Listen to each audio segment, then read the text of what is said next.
If you're looking for some fun, Cavalry is your troop. I was main Cavalry in the Season 1 and Season 1 Plus, and the main reason was those troops are striking very fast, so I really enjoy playing Cavalry. So in this video I'm going to share with you my experience as a Cavalry main for the 2 seasons. Of course, I stopped big Cavalry main since they nerfed the merits from killing Gathering heroes, but in general, till these days, Cavalry can find very nice place in the PvP, in the Alliance Wars, everywhere. So yeah, let's jump. So on the bottom is going to be Alistair, and I'm little sad to say that the Alistair is on the bottom since there's basically no other epic hero. Also, it's very hard for epic hero to outperform the legendary, especially with the rest of legendary heroes. We're going to check it out in this tier list. But yeah, Alistair is on the last place. Now, in my opinion, Alistair is very good. Starting with the rage skill that actually hit more legions. We currently have just one more cavalry that is hitting one more legion, but we're going to go there. So far, the rage skill is hitting like 3 legions, deals damage to the target in 2 early legions. Any infected core counter attack damage minus 20% for 2 seconds. Damage factor is very nice. There is no diffusion on the damage. This is very important to be said. And Cavalry are the second powerful troop in Call of Dragons after the marksmans by damage. I'm not so sure why they include counter attack damage minus 20%. Maybe if you want to rally some, for example, Bahar Garnison, since Bahar have the Garnison Tower tree, maybe in the early game if you want to rally some castle, maybe this is going to be a good idea for the counter attack. But in general, the first spell is very nice. The second one is also not that bad. 10% HP, 10% physical attack, increasing the survivability and at the same time increasing the attack. The third spell is 50% chance to increase defense by 30% for 2 seconds when attacking cities and strongholds. Now, I remember in the season 1 we did some rallies, but not with Alistair. But if this bad boy was a legendary hero and some of the skills was applied to be a legendary, for example here, for example the HP bonus to be 15%, you get the idea, just get little more boost. I think this was going to be one of the heroes that people are going to use to rally the castle, since this is crazy. Increasing defense by 30%. Now, strongly depend how much defense in general Cavalry have, and they don't have that many defense. Let's be honest. I mean, this effect can be triggered one every 5 seconds. It's for 2 seconds, so I don't know. I have mixed feelings, but it's very good spell. I mean, every defense bonus, especially when you rally castles that can have 2, 3, 4, 5 million troops inside. This 30% extra defense is brutal. And this is the spell that I love the most of the Alistair, Light of Sorwant. I think even in the season SOS, people actually focus to put this spell on the mages, and there is a reason. There is a huge reason. When Legion has over 50% units remaining, they get synergy and passion for 3 seconds when launching a normal attack. Now, effect cannot be triggered every 5 seconds, so you're going to have for 10 seconds, like 6 seconds. This is like covering 60% from the time, and the hero skill damage is 30%. Rage accumulation speed is 30%. This is brutal spell. This is brutal spell. And maybe this is the most powerful spell I actually know in Call of Dragons. Hero skill damage and rage accumulation speed. I have never seen that strong spell so far in Call of Dragons. But still, it's for Alistair, is very good. But in the season 1, we was presented with Bakshi and Emrys that we're going to go to them later. Still, I think this spell is crazy, and of course the ultimate. Cavalry unit lead by Alistair deals 10% more normal attack damage and take 10% less damage. So this hero is very good for rally, for cavalry, for everything. It's very good hero. I'm surprised that people don't use him that much. They even use, for example, Skogul in their cavalry, which is little strange. Most likely they just look to boost the normal attack damage, for example, and survivability of the legion. But Alistair have his points. He's very strong hero. You can combine him basically with any cavalry hero and get very good results, especially with this spell. Let's be honest, this spell is crazy. And if you have, for example, Tobin that is hitting for 1.6k, right? Tobin is hitting for 1.6k. Well, this 30% increasing rage accumulation, I think Alistair is underestimated from rest of the heroes, and some people just decide to not play with him. I play with him and I'm so happy with him. Maybe I have to start up this bad boy at some point, but yet. But still he's going to be on the bottom place since he cannot actually match the rest of the cavalry presented in Call of Dragons. Here I'm going to present just small fight with Alistair. As you can see, he jump on the enemy and immediately strike. This is something about the melee cavalry that they have like 1000 rage when they start hitting the range units. So immediately he's striking. Immediately he's striking. It's a very good hero, and again, I really don't understand why the main cavalry people don't actually use this hero. Is very good one. Now, from point of the talent trees, he's having cavalry, rally, and tank. I'm not so sure rally talent tree is that good, but tank one is going to increase his survivability, especially if you want to use him to rally enemy castles. I think it's going to be very good. Maybe the skill talent tree is one idea better, but tank one is going to just give you this survivability your hero are looking for, your units are looking for, just to stay alive there. So I'm going to give a point to Alistair for this skill talent tree. From Alistair, we're jumping on the next place, and this is going to be Theodor. Now, I know people are going to get surprised that is actually Theodor. Bakshi and Emrys are not one of the on the bottom places, but I'm going to explain. First thing first, why I pick actually Theodor over Bakshi and Emrys, and the reason is simple. Bakshi and Emrys is just better. First thing we have to mention about the Theodor is his spell is doing 1.4k, which is not some big damage, but he have HP reduction, which is 30%. This is very good.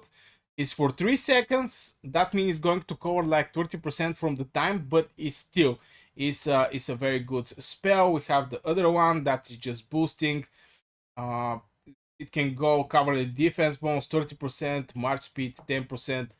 Maybe the march speed is not that important for the cavalry. I know, I know, but still, cavalry have insane amount of. I mean, they have the biggest march speed in the game, so no range legion or mages or marksmen can actually escape the cavalry. Now, if you chase other cavalry, they may escape, but in general, if you go for attack, I think the march speed is good thing, and the defense is pretty nice.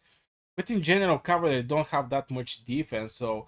But still, 30% is 30%, ladies and gentlemen. The next spell is when garrisoned in the city or stronghold, legion has 20% chance to get vigor and attack resistance, which is going to get HP bonus 10% and attack resistance 10%. Not that much. I really don't know why there is a duration here. But I guess the game just decides to give some durations for this 20% chance. So every 5 attack, you're going to get this extra boost, which I don't know, I have mixed feelings. I mean, this is not so big. This is not so big. Okay, maybe attack resistance and HP bonus, but still, I don't think this should have some kind of seconds just to make this hero a little more powerful in general for the garrison. So far back in the days when Theodor was presented, he was the best garrison hero in Call of Dragons, mostly because of the HP reduction. 30% is huge number of HP reduction. This is huge, and still getting these extra stuffs. Now here come the thing that maybe I also don't like, and this is each time the Legion inflict the buff effect on the enemy legion via hero skill, they get consume mask. Blah blah blah. Damage bonus 10% per consumed mask can go to can get some extra bonus up to 20%, and this can go to 3 stacks. That means 60%. But it make Theodor strongly depend on the heroes that is affecting some kind of buff with the rage skill. Period. And the only hero back in the days presented was Forondil. So you have to run your Theodor with Forondil for sure.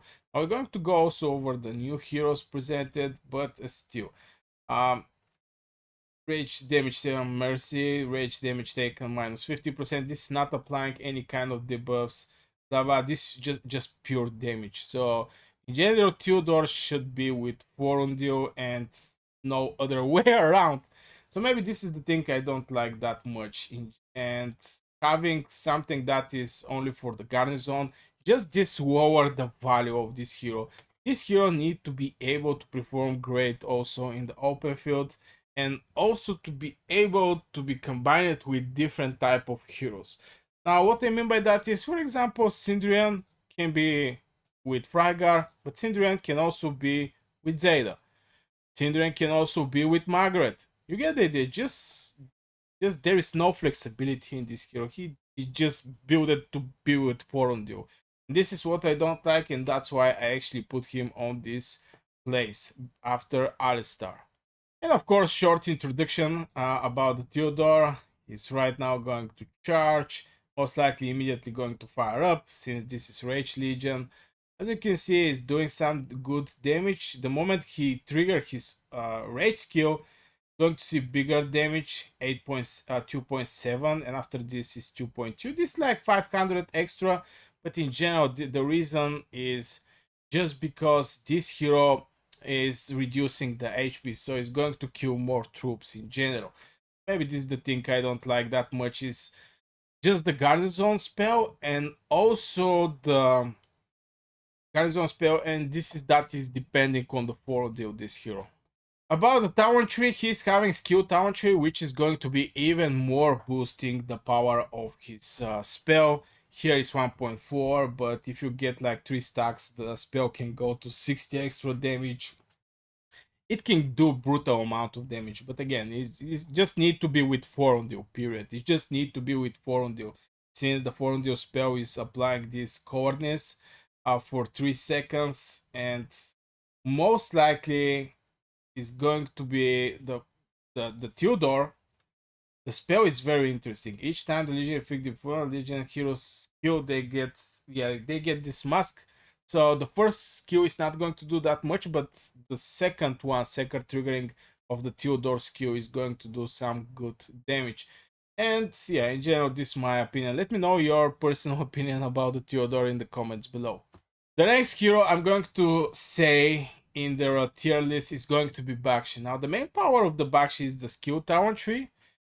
This is the first cavalry hero with the skill tower tree, and just the way this hero is built, HP bonus 20%. You want to have this survivability for 5 seconds, so 50% from the time your legion is going to have this 20% more HP, and we all know how important is the survivability of the cavalry, especially when you rally enemy cities. We're going to talk more about rally enemy cities because I think cavalry is built a lot for rally the cities, and the skill damage factor is not that bad. It's 1.4.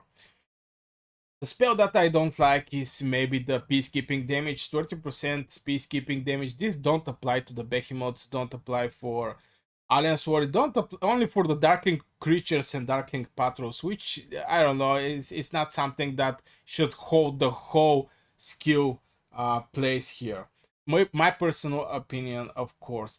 And there is one more spell that I'm not so happy with it, but we're going to go there. The other one is legendary cavalry. Legion cavalry units get 10% HP and physical attack bonus 20%. Now this is good. The cavalry physical attack bonus is good since cavalry again have the second biggest base attack in Call of Dragons after the marksman. So every boost of this attack, it's crazy. I mean, this not for the normal attack, is physical attack bonus, but in general is great boost. And finally, this one is the second spell that I'm not so sure I actually like, and I'm going to explain why. Where in the battle, Legion randomly gets Ancession, increasing attack and defense by 25%, passion increase rage accumulation speed by 25%, all spirit Siphon, normal attack get healing factor 1.174 every 10 seconds, lasting for 5 seconds. Now here the thing I don't like is you cannot count on which buff you're going to receive, and this make building the hero a little more hard. For example, if let's say you get attack and defense bonus. I mean, this is great for offensive and defensive. I think this may be one of the best buffs you can get. Can go to 30%. 30% is huge number. At the same time, you can go get some healing factor, which is totally stupid. Accumulation speed is a good one, but yeah, I really don't like this. There is a chance something to happen. If these all spells are not awesome, I don't like it. For example, I cannot compare healing factor 200 to 30% attack and defense. It's just one is here, the other one is here. So you cannot actually count on which one is going to get triggered in general. And finally, it's going to be the awakening, which is getting 30% HP for 5 seconds. So we have like extra 10% HP, and the damage factor is 1.5k, so extra 100 damage and 10% more HP for 5 seconds. This is giving this hero very decent kit, especially with cavalry, and having that extra 30% HP is going to increase the survivability when you rally castles, enemy castles or gates or even bastions. Right now, the infantry is the best heroes for this work, but in general, I think cavalry is also going to be very good in this. Also, when you strike enemy on the map, just doing huge amount of damage is going to eliminate the enemy before the rest of the people understand what is going on. You're already going to kill your opponent. And of course, short overview over the Bakshi and how much damage he's going to do. Immediately starting with his rescue 11k. Right now artifact hit is going to be brutal, 25k, and as you can see he's doing very nice damage to enemies.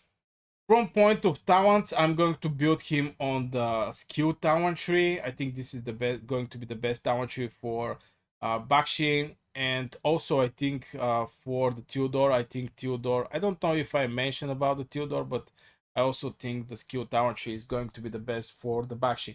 Still, one of the best rallies is Bakshi with Emrys.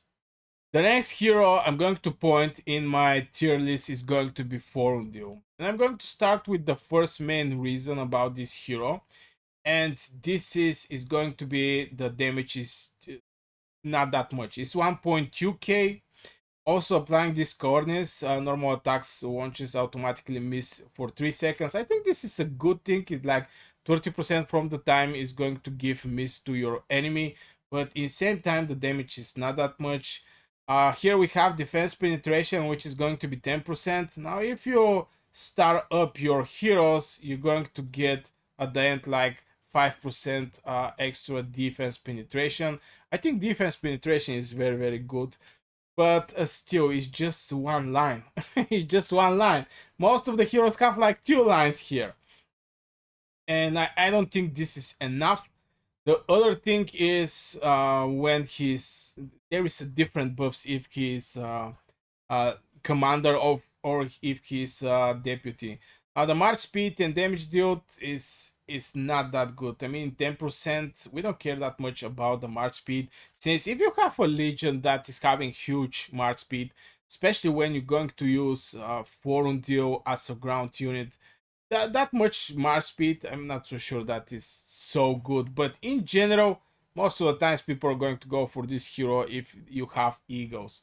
If you have eagles, you can use him, but in general, this is the most weak fraction in Call of Dragons. Spring Warden are the most weak fraction in Call of Dragons. So, not many people are going to be Spring Warden to get the benefits from the flying Forondil general. So, yeah, here march speed and damage do. Damage do is not that much. I mean, especially for the cavalry, 10% is nothing. We see bigger damage boosters, and the march speed 20 is good. Now here comes the interesting part, that is the as a deputy, hero skill damage can go to 10%, rage cost minus 50. I have mixed feelings about this. It's still going to boost, for example, if you pair him with the Theodor, it's going to boost the damage by 10%, But again, this is not that much. This is not that much. I mean, the game built this hero to be with other heroes and even give commander and deputy different opportunities and different buffs, but this is not enough. This is not enough. That's why I actually put him on this place. I can give Hosk, for example. Hosk, for example, when he's a commander, 25% defense bonus. This is huge. As a deputy, 40% normal attack damage. You see the big difference between commander and deputy. So I think this thing maybe should get boosted a little, just to make Forondil a little more stronger. Finally, this spell, Legion get attack bonus upon entering the battle, which is 20% and minus 5% every 20 seconds. Most likely one battle is going to be maybe 40 seconds at best. So at best you're going to get your attack bonus like 15% at best. So I think this spell is a very good one. Or maybe yeah, it can go to 40%. So yeah, you get you get the idea. This skill is a very good. This one is a very good. But compared to the rest of the skills, I don't know. This one is a very good, but rest is not so good. My personal opinion. Let me know in the comments your personal opinion about this in Forondil. When Forondil launches a normal attack against Legion that has cowardice, they have 50% to inflict physical defense break and slow for 3 seconds. This is more for boosting the Theodor spells, basically inflicting more and more buffs. But in general, you need this bad boy awakened, and this is like for 3 seconds. Cowardice is for 3 seconds. So most likely you're going to hit like 2 times, and 50% most likely going to apply it let's say 1 time. You're going to apply this defense break and slow 3 seconds just 1 time. It's not going to be 2 times. And the physical defense break and the March speed I don't care that much, but minus 20% physical defense is a very good. So this bad boy, if you awake him, is going to be great. Very, very good, especially with Theodor. But in general, rest of the spells is not so good. Maybe the awakening is awesome here, but yeah, rest of the spells, I don't know. I don't like that. I don't like these spells in general. The other thing I have to mention is Control Tower Tree, which is the best one for one-on-one. So I don't see reason why Forondil cannot be a commander, especially with Control Tower Tree. I remember in the Generation 2 for the first time get presented um, basically a cavalry with Control Tower Tree, and I think that was very, very nice. Since Control Tower Tree have so much stuff. For example, march speed reduction, defense break, I think stealing, chance to steal 40 rage. Just awesome. The Control Tower Tree is awesome, but it's for one-on-one, and cavalry is hitting one-on-one. So yeah, uh, I think the tower trees are good, but again, some of the spells are not so good. So let's get our bad boy outside. That immediately become a chicken. Let's attack again. Most likely he's going to hit immediately. I don't see coordinates, but maybe it's applied. Okay, let's see.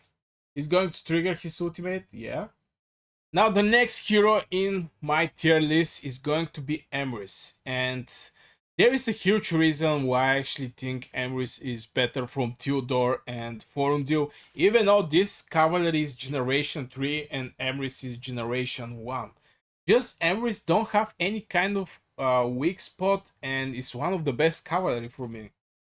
First, his skill damage is 1.5. You don't need to be awakened to get and do this crazy amount of damage, 1.5k. The other thing is when Legion enter the battle, they get passion increasing rage accumulation speed by 40 for 5 seconds. This effect can be triggered once every 30 seconds, but still, 40% rage accumulation speed, at least you know you're going to receive that. And I think 40% is very decent percentage to get rage accumulation speed. The other thing is physical attack bonus and march speed. Here we get physical attack bonus 30%. This is again, cavalry have big base attack and 30% increase is huge. Is huge. and some march speed can go to 10%. Uh, damage deal bonus is still is 10%. Legion has 6%. Okay, it's like 10% more damage and also deals 15% more hero skill damage. Now here we also see hero skill damage boost, something that we actually notice in the Alistair. Now the Alistair is brutal amount. I mean, it's like 20%. Here is just 15, but in general, Emrys are doing crazy amount of damage. 1.5k. I mean, not that crazy. The rest are doing 1.2, 1.5, but in general, I'm so happy with the Emrys and the skills he's having. And finally, the Awakening. When hit with normal attack, Emrys Legion has 20% chance to get Passion, increasing rage accumulation speed by 20% for 5 seconds. If already have a Passion, basically from the I think, where was that thing? Basically from this or some kind of other, there's even pets that give you passion.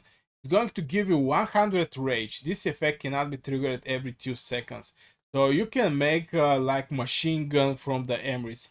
I think he's very nice hero, and that's why I actually put him on this place, because I think he's brutal one. Now on point of the tower tree, mobility, maybe the cavalry, for the cavalry is going to be a good one, since you want to have this speed, this march speed, to go around the map and strike faster, and also to escape from the enemy cavalries. I mean, this is also important, to be able also to escape, not only to strike fast.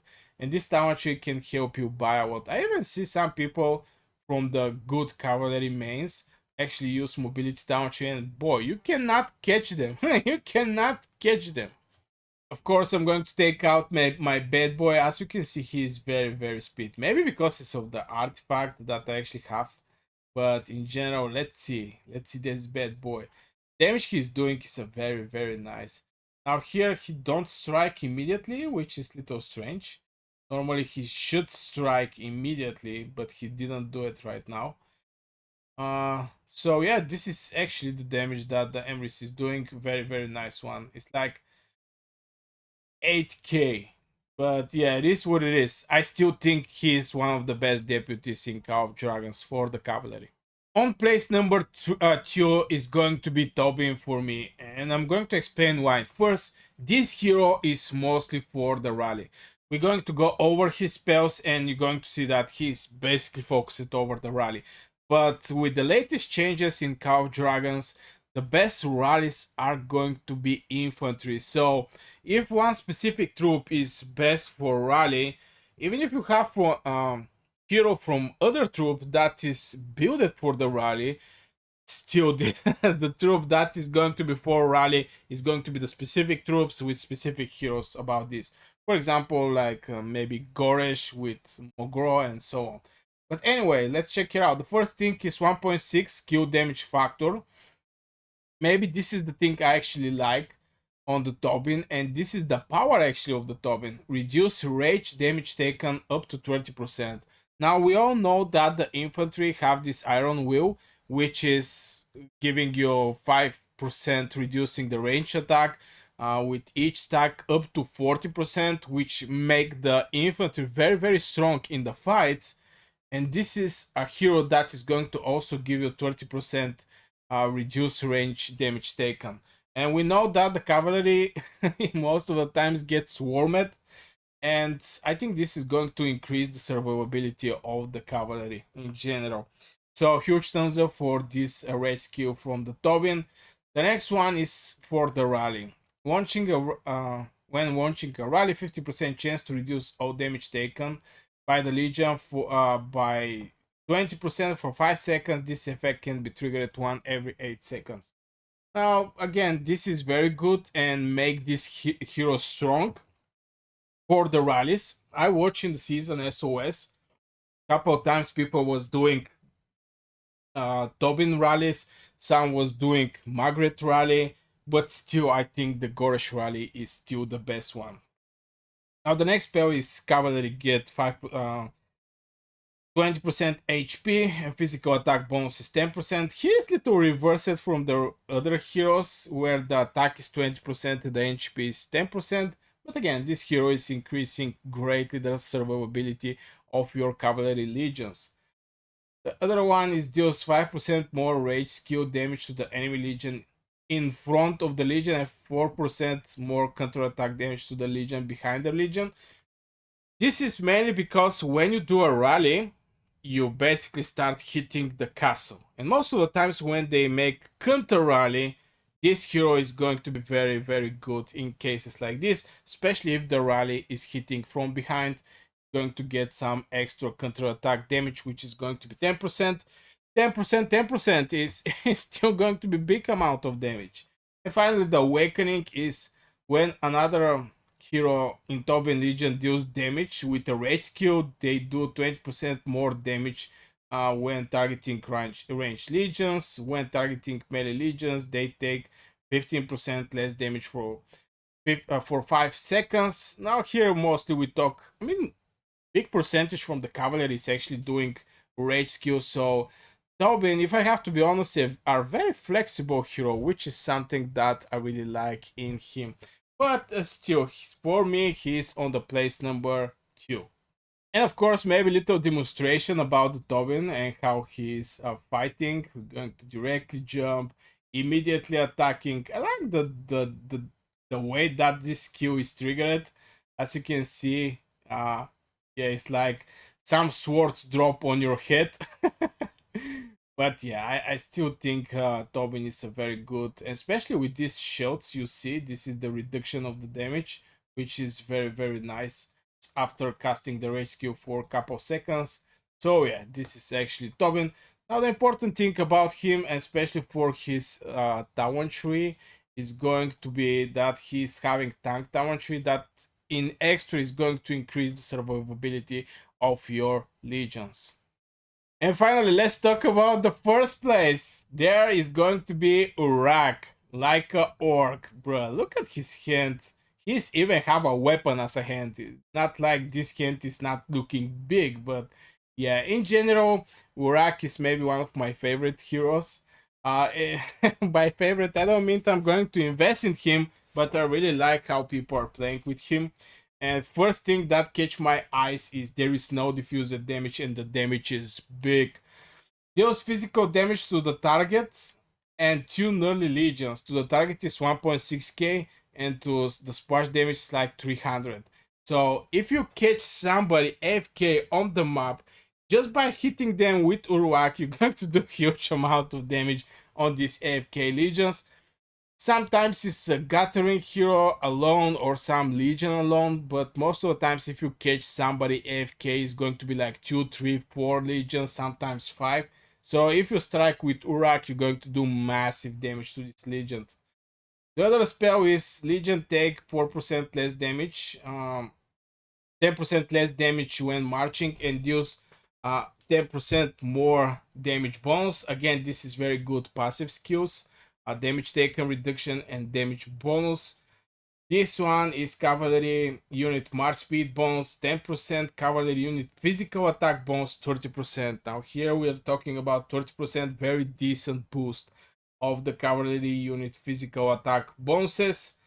This one Legion bypass 10% from the enemy HP. This is very good. And increase rage accumulation speed by 10%. Now, if you compare the rage accumulation speed with the rest of the infantry, you're going to see that it's not that much, but here you don't need to trigger this accumulation rage speed by anything. For example, for Emrys, when you enter in the combat, you get this rage accumulation speed. For Bakshi, there is a chance to get this rage accumulation speed. I think maybe only for Alistair was something like passive. When Legion has overflow, they get synergy for 3 seconds. Maybe this, but still is for 3 seconds. This is permanent. And I really like this HP bypass. And finally, the Awakening deals physical damage to the target is basically increased to 1.7k and the damage, the splash damage 400. This is huge amount of damage, and he's with skill talents, so you can even boost more this brutal damage that this guy is doing. And yeah, I really like this hero. I really like actually the design of this hero, how he's make it, especially with this big bow here and the damage he is doing. So I'm going to show you how these bad boy are hitting, and here comes the charge. Immediately ultimate cast. As you can see, it's decent amount of damage. Let him hit one more time. Boom, bruh. 2.7k for 64 units. I think this is very good damage. General bam again. I really like also the animation of this hero. And I think having a PvP talent tree is also going to bring some extra benefits. Specific things from the PvP talent tree can be useful. In general, the PvP talent tree is not useful in general, but yeah, it is what it is. Thank you very much for watching this video, and I hope you have a great day. If you want to support my work, you can become a member of my channel and get access to all membership videos and all the live streams. On top of that, you're going to also get shout out in every video I make till you have your membership. Plus, you'll have 15 minutes Discord call with me answering your question and helping you building your account.